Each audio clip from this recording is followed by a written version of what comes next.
In this video, I want to talk to you about movement patterns and how they relate to your training program. We can use resistance training, or you might call it weightlifting, to make the body stronger and more efficient at all the movement patterns that it's been built to use in everyday life. We can classify these movements into 6 different patterns.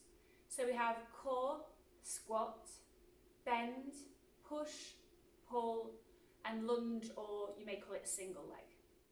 Core movements can include a wide range of movements that activate the muscles that stabilise the trunk. Developing strength in this area is really important as it provides a base of support for full body movements. Examples of core exercises are dead bug, weighted carries, and side planks. Bend and squat movements are full body movements that require the use of large muscle groups. Examples of these are back squat, goblet squat, and for the bend pattern, hip thrust and Romanian deadlift. The lunge or single leg pattern is a support for these larger movements and can help stabilise the knee joint. Examples of lunge or single leg are split squats and single leg step-ups. The push and pull patterns are different patterns of the shoulder joint, although some of these movements are going to require some activation of core muscles and lower body too. Press-ups and alternating dumbbell shoulder press are examples of push movements, and lat pull down and single arm row are examples of pull movements.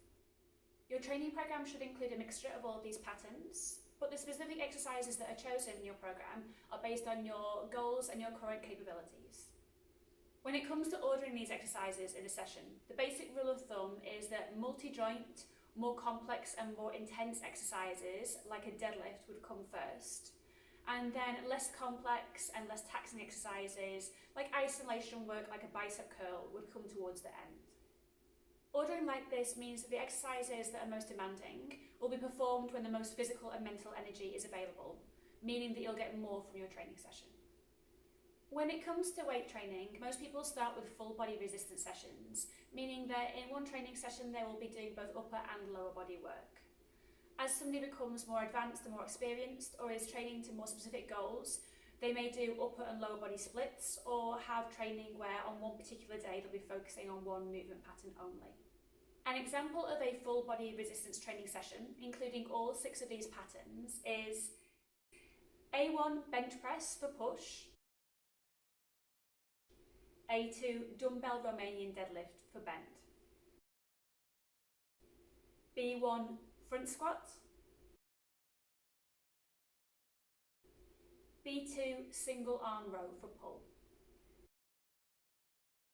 C1 split squat for lunge pattern,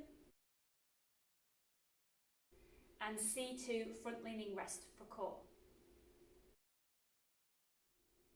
So all the example I've just given you has all 6 of the movement patterns in one training session. You don't have to have them all in one training session for it to be a full body resistance session, as long as you do have upper and lower body work in there as well. So you could always have the patterns split out over 2 different training days if you wanted to.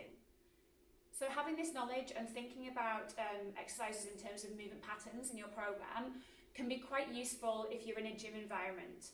So when I've programmed something for you, there's always been a reason why I've picked one exercise over another. But for example, if you come into the gym and you want to use the seated row machine and that's broken, it's out of order, or maybe somebody's using it and you don't have time to wait around for them, instead of giving up on the exercise completely, if you are aware of the movement patterns, you could think, okay, I'm going to substitute that for another movement or another exercise which is the same pattern. So a seated row is a pull movement. So rather than giving up the exercise completely, you could think, what other exercise is a pull movement? So maybe you would substitute it for a single arm dumbbell row, or maybe a TRX row instead. So having this knowledge available to you just means that you're able to get more from your training, because if the gym is too busy, you're not going to have to miss an exercise completely. I hope this video has given you a bit more insight into the exercises that are in your program and how they can be simplified into patterns, and overall has helped you understand more about your training program.